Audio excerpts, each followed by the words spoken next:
Cal, I'm just curious how it went on the more patient Cal, and we are what we are. The what? That's what you told us the other day, the more patient. I had no patience today. Let's, St. Thomas More, you guys did a great job, Coach. I mean, really, you know what we needed? A veteran team with juniors and seniors that won 25 a year ago, won their league tournament, and to come in here, how excited were they to be playing here? And then they execute. They're not going to just, you know, they turned it over 22 times and we pressed, but just so you know, we pressed for conditioning more than anything. I just wanted these to stretch them out, my guys. We haven't really worked on a press. Probably if you ask these guys 15 minutes this year, we haven't. And so you're like, well, you know, and what happens with freshman teams, and this is really a freshman team, as soon as they get tired, they totally cannot be engaged and lose their focus on what they're supposed to do. And they're just trying to hold on. You can't play that way. My staff's telling me we don't have a guy on the team that can play more than 3-4 minutes at a time. And so, you know, we are what we are. I was challenged them a couple times. I wasn't that bad for me. But we need everybody to play a certain way, and I've got to convince guys, here's how I need you to play for your team and for you. And we're still not there yet. John, why is it that your team is not in conditioning? I know they've worked all summer. Why can you not have a guy that can play more than 3 minutes? It's totally different when you're walking in and you're in this building in front of people. You got anxiety. And now you run in here and you start running up and down, and it's basketball conditioning kind of shape, totally different. It just takes time. You would say, well, why would that NBA team not be in mid-season form right now, conditioning? Well, they play into it. You can't, some of it is, you can't, it's like playing a team that's really quick and fast and you think you can do something. No, you got to get used to playing them and then figure it out as you go and hope you'll play them 3 or 4 times. This team will be fine. It's not like they're in awful shape, but as a freshman would do, it's hard to play a full possession. So you saw at the end of the end of the game, the guy gets beat, and instead of expecting help or moving his feet, he just fouls. Just stop the play. Give him 2 free throws. But I got to watch the tape. I told him I'm going to watch the tape. We'll do tape work tomorrow, and then we'll practice tomorrow afternoon. But you know, there were some good things, and there were some things that I expected to happen, which I'll be able to show on tape. John, what was your thinking on starting 5 freshmen and then bringing in the relatively experienced guys off the bench? Well, the only relatively experienced was Wenyan, so it's, you know, and what I told, and then I started him in the second half. And this game Monday, I may start a different lineup just to see. I thought when we made that substitution that we did not do what I thought, but again, it was Shea and Wenyan. We're all some like new guys trying to figure each other out. John, Nick Saban recently referenced the excessive hype heaped upon his players as rat poison. What do you see as rat poison for your team, and more importantly, what do you see as the antidote? I don't call it rat poison, but it is poison, and I always say don't drink it. Just don't drink that poison, because whether you're reading them telling you how good you are, or you know who you are as a player, it is all poison. And so for this team, I think they know we have a ways to go. We just do. I mean, you may look at it and say, well, we dunked some balls and we did some good things and we shot it okay and made free throws, and we're not ready to play a 40-minute basketball game. We're just not.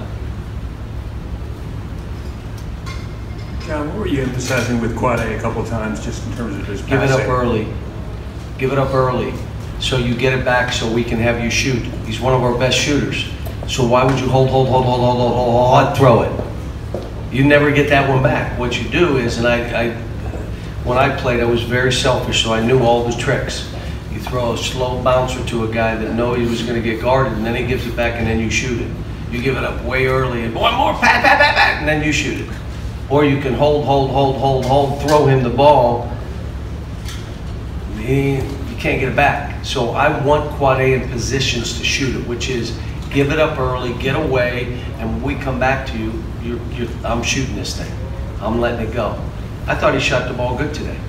You just, again, if you hold it, you are not getting shots off. Can't. You give it up early, you got a chance. Give it up early, go on the weak side, and we start driving and the ball swings to you, let it go. Coach, how do you think William played today? I thought he did pretty good. I mean, his energy is what you need. There were a couple of times he caught it or rebounded it right next to the basket and didn't go straight back up. Again, you know, I believe it's physically, you know, you're a little bit tired. Now you grab it and you're trying to like deep knee bend instead of grab it and go right back up and either dunk it or lay it in. But I thought, again, he shot the ball. He comes up with plays. You know, I haven't really looked at stats right now. You know, 5 for 10 from the floor. You know, 5 for 5, rebound, 10 rebounds. You know, a double-double from him. Double-double for PJ. PJ turned it over. See, here's the issue. He was 0 assists, 4 turnovers. I'm looking at PJ as a playmaking big man. It can't be 0 assists and 4 turnovers. Now, I will tell you, we had 17 turnovers. How many were offensive fouls? 5. So we really had 12 turnovers where we threw balls away. The rest of them were running somebody over. Speaking of which, John, it seemed like several of them were in the post, running people over. Were you trying to establish? No, if you're in the post and you use your shoulder to create space, it's an offensive foul and it's an easy call. So we work every day on moving people with your hips. That means you have to bend over, like get low, and then move them with your hip. You won't believe this, that's very hard. You know what's easier? Throwing that shoulder in there. The only problem is every time you do it, it's a charge. I know, but it's easier. I understand, but it's a charge. You have to move them with your hip. So again, it's a little bit tired, grab the ball, throw that, offensive foul. We had 5 of them today.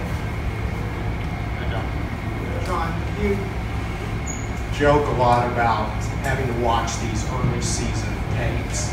As a coach and a teacher, do you enjoy this time of the year when there's not the pressure of having to land that airplane? Well, one thing I'll tell you, I'm at Kentucky, so there's not that much pressure here. You can just sit back and coach your team and not worry about it. But why is everybody laughing? What happened? Something happened? Okay. It's like Eric, it's early, we'll be fine, as he throws popcorn to himself with his toes up on my desk. Did you get a picture of that sometime? Yes. But I told him prior to the game, you know what I'm excited about? Watching this tape after the game. That's what I said to him. Because I got to learn more about them.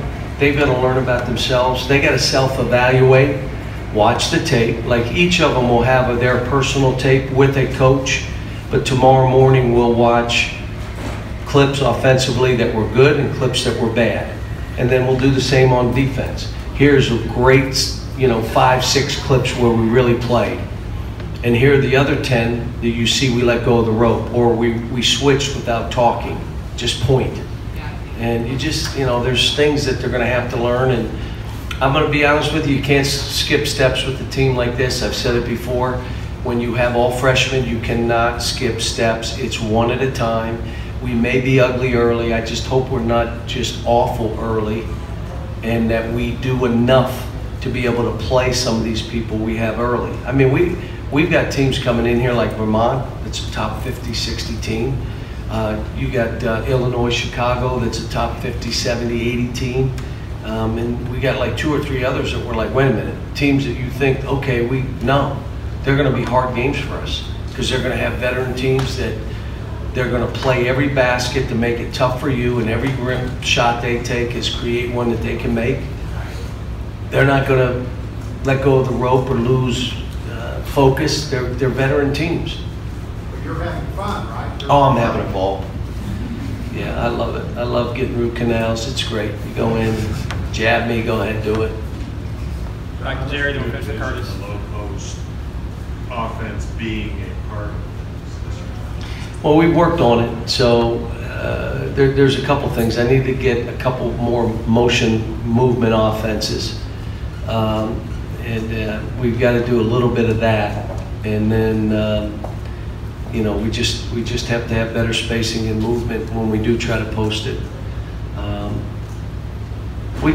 Like I said, I watch the tape, and I'm trying to figure out exactly how this team has got to play. And there may be things we're doing right now that a month from now we won't do because I didn't like it, and we'll try new stuff.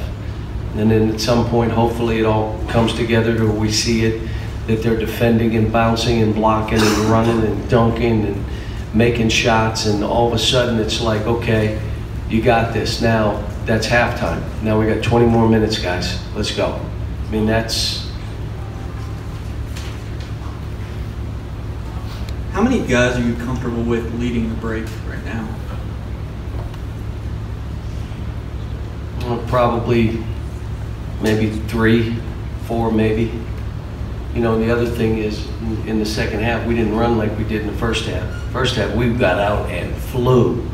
The second half, it was like, you know, the feet didn't move as fast. There wasn't like a sense of urgency. There wasn't a vicious bust out run. Here I go, throw it ahead to me. We just didn't have that. And again, you know, this is, right now, I think we could play about an 18-minute game. So hopefully, as we go forward, we'll have some 18, 20-minute games. I think if it's 40, we're going to struggle for a while. Last question with Jeff.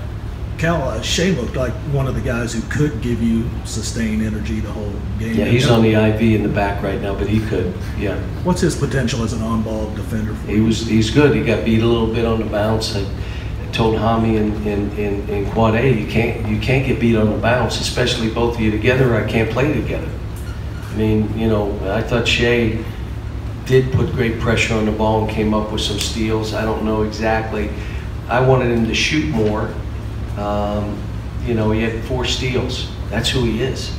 I mean, and I left him in. If you saw, I just said, let him go a little bit. Let him get used to this. You know, I thought he did good. There were a couple balls he should have shot, which ended up being turnovers, where he just shoot it. You don't need to drive it. And then Quad A got him that pass on the swing where he made that shot on the wing. And like I said, you know, shot the ball from the free throw line pretty good. We had a couple guys that didn't, but overall shot the ball well from the line. And I told, I thought he had 12. No, he didn't. He had 8. Sasha had 8 rebounds, and you may have looked at some missed shots or missed free throws. If he rebounds the ball, I can play him, and he had 5 of those were offensive rebounds. And I just keep, if you defend and rebound, I can play you. If you're worried about scoring, he missed 3 free throws. I never said one word, and they were not close. I don't care.